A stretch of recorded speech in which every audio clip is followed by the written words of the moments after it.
Let's do a quick review of this mid-torque hammer drill.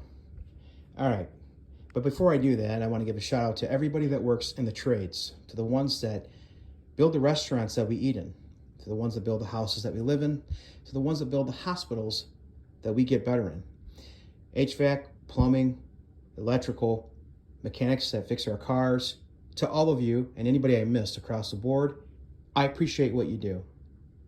So the garbage bag's full of sawdust, all from this drill. It's got the ring around it now, some scratches, and all that good stuff. I love it. Just put my marks on it.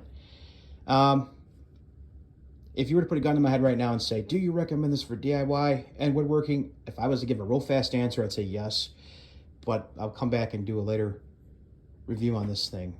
One thing I'm not going to do on this channel is tell you whether or not any tool, not even a screwdriver, I'm not going to tell you if any tool is professional grade, because I don't have the resume for that. Now, we know there are some channels out there that do that, where the content creator has never worked a fucking day on the job site, but they're telling you what's professional grade and what's not. And then some of these people have categories, and fuck all that. You know what?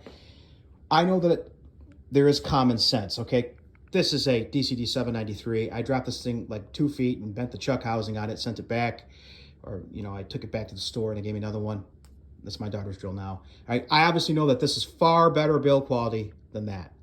It's common sense. So before anybody tries to come back at me and say, well, common sense. No. I don't want to hear that shit. All right.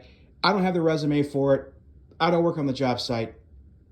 So I'm never going to tell you whether or not something is job site capable. What I might say to you is, I think it might be.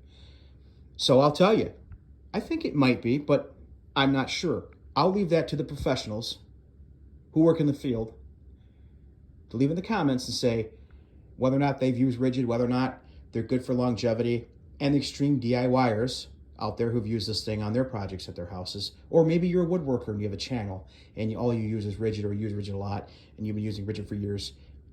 To you people out there, you can tell us whether or not it has longevity, whether or not it'll last.